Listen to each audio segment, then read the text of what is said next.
What's going on, everybody? Here we are, it's another look at the Home Theater Hobbyist, and this week we're talking about room treatments in your home theater. Should you do it? Why should you do it? What are the benefits? Let's get to it.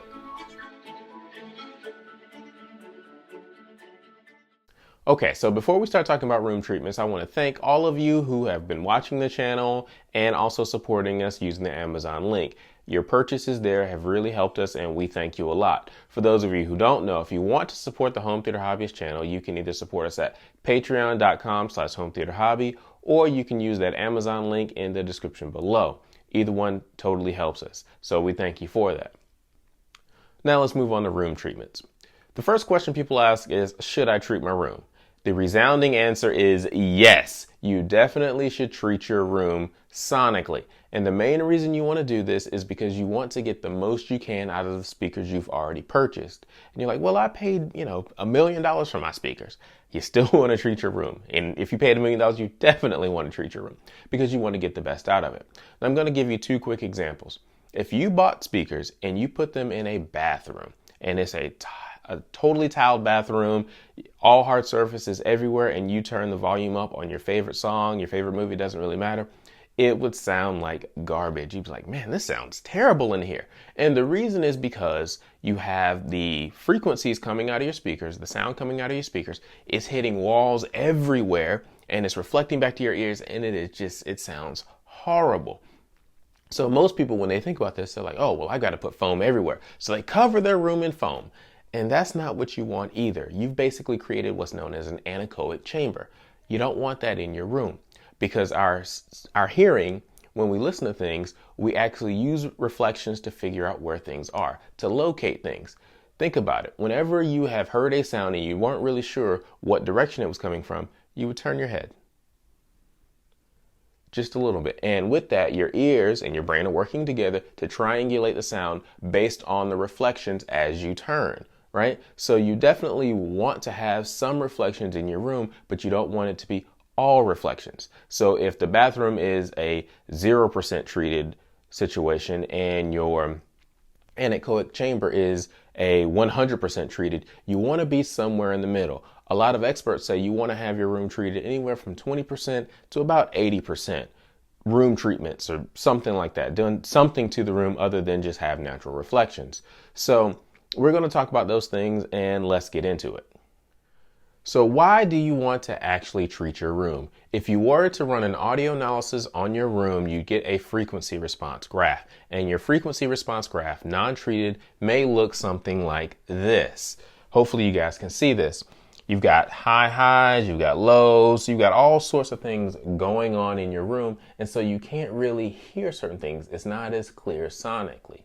So what you want is a flat frequency response that looks more like this. This could be your room treated, and you can see there's still some peaks and some valleys, but overall it sounds a lot better. You're able to hear a lot more of the frequencies, very, very even, and that's what you want. That's why you want to treat your room. Now that you know why you want to treat your room, the best way to treat your room is to hire a professional. You can check your local area for home theater installers. You can get them to come out. They can measure your room, propose a treatment plan, and install that treatment plan. And then you'll have a very high quality sound from your speakers in a high quality sounding room. But if that's not what you're going to do, continue watching this video. We're going to talk about the 3 areas that you need to address so that you can properly treat your room. Those areas are reflection, absorption, and diffusion. We'll start off talking about reflections. Reflections deal with the sound wave bouncing off of some hard surface in your room and hitting your ear. Those surfaces can be your hardwood floors, your walls that are plaster, drywall, cinder block, whatever, your ceiling that is some type of drywall or plastic, whatever it is. And if you have too many of these surfaces, you can also have time delays that cause echo. And so when you hear an echo in a room, that's something that you want to treat so that way you don't have those time delays, those echoes in your main listening position. The next thing we're going to talk about is absorption. And to have absorption, you're going to have a panel, something like this in your room. It's going to be mounted on your walls. And what it's going to do is the frequency is going to hit it. It's going to be transferred into heat and dispersed throughout this panel, right? And you're not going to hear it as much. It's going to reduce it. It's going to attenuate the signal. And when you're talking about absorption, a lot of people think about like the egg crate foam, and you can get that or you can get a panel like this. It doesn't really matter, but you do need it. Panels like this in particular, this one in particular, really work in that mid to high frequency range. So these are going to be really good in that range and they'll work. And you want to make sure that you get at least a 2-inch panel, 2-inch in thickness panel for this to work. They do sell 1-inch panels, but they don't work as well. So when you're thinking about this, you want to go 2 inches or greater. You can go 4 inches and you'll get better performance. Okay, so when you're talking about low frequencies, such as those produced by bass, you want something like this. This is known as a bass trap, and this is specifically a corner bass trap. So you just put it in the corner of your room and you'd stack them on top of each other because this one's kind of short, and you would actually trap your bass. Now, bass frequencies or low frequencies are longer wavelengths, so they tend to congregate in corners, and so you want something like this. And you want something that's at least 4 inches thick or 8 inches thick. The thicker, the better. It'll trap more bass and you'll get a much clearer bass sound in your room, or a clearer low frequency sound in your room. The next thing we're going to talk about is diffusion. And in diffusion, your main goal is to scatter the frequencies. So you have a surface, it's going to be a hard surface, so it's going to reflect, but it's going to reflect differently because that surface is broken up into small sections. So you may have a section that's a little bit further out of the page, some sections that are a little bit in the page. And so when the frequencies hit them, they go off in all different directions. So you don't really notice it. So you do have the reflection, but it scatters the frequencies up. A lot of people use things like bookcases, or they buy special diffusion panels online. Now, most people take diffusion panels and they put them in the rear of their room behind their main listening position.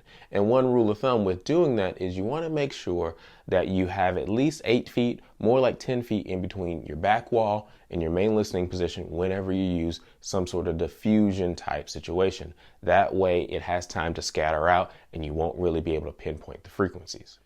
So this is you sitting in your home theater. You've got a 5.2 system. This is your main listening position on your couch. You've got your speaker set up correctly. So you've got a 60-degree angle. Your front left, your front right are towed in at a 60-degree angle. You've got your 2 subs. You've got a surround left and a surround right back here. Everything is set up perfectly, right? But now you need to figure out where you're going to put room treatment and how you're going to place it.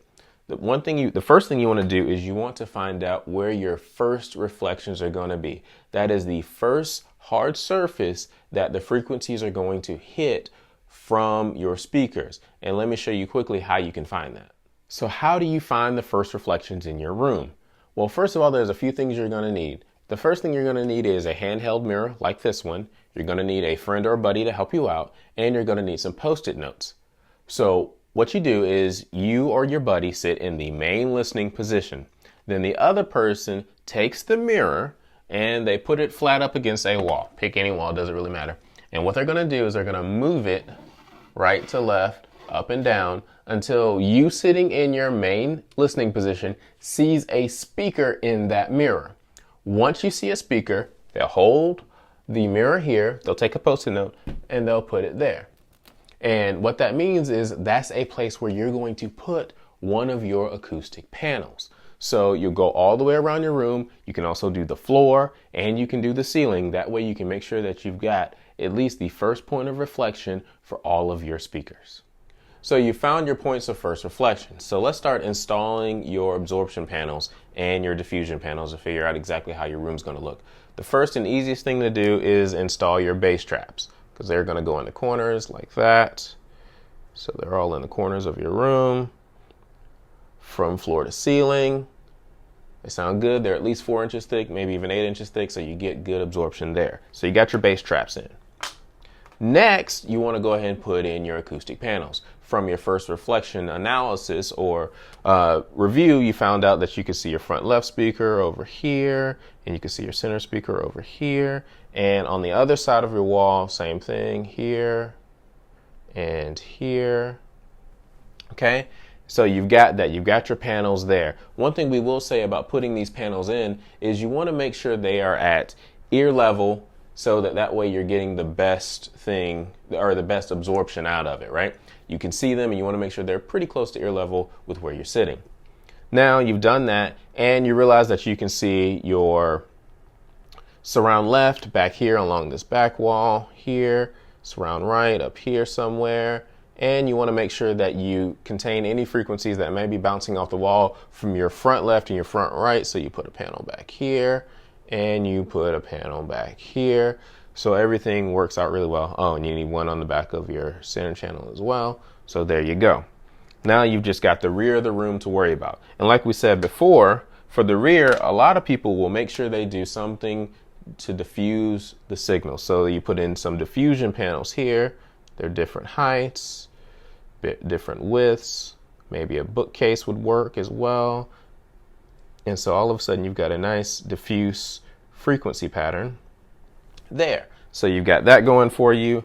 And let's just say, just for grins, you also put in some absorption panels back here for your surround left and your surround right. Now you've got all your walls taken care of. The one thing that we haven't talked about is we haven't talked about floor. If we assume that this is a hardwood floor, you're probably going to have some first reflection panels, or excuse me, some first reflection here along the floor. So you're going to put in some sort of rug so that you can get rid of some of the reflection there. And you're also going to have something in the ceiling. So you can see from your first reflection analysis, you could see that you had something there. So you put in a couple of panels in your ceiling and they look like that. And we'll split them up in two. So you've got two panels. They kind of take care of your ceiling. So all of a sudden your room has been acoustically treated and now you have that flat frequency response that we mentioned earlier. So I know that was a lot of information and hopefully you guys got a lot out of it. There's just a few rules of thumb to remember. You definitely want reflection, absorption, and diffusion in your home theater to get the best setup. When you're looking at panels for your mids and high frequencies, you want at least 2 inches in thickness, if not more, if you can get away with it. And you also want a bass trap, and you want your bass trap to either be 4 inches thick or thicker to really absorb those frequencies. When you're looking at diffusion panels, you can use things that you make yourself or bookcases or things like that, but you can also go online and find diffusion panels that you can purchase from an online retailer. Now, I do want to take a moment and talk to all of you that are saying, this is all good information, home theater hobbyists, but I have a family room, and honestly, my aesthetics committee is not going to allow me to put all these panels all over the place. It'd just be a mess. They may not let you do all of that, but one thing I can say is you can go online, and there are a lot of companies that actually allow you to print your own photos on top of the fabric that are on your acoustic panels.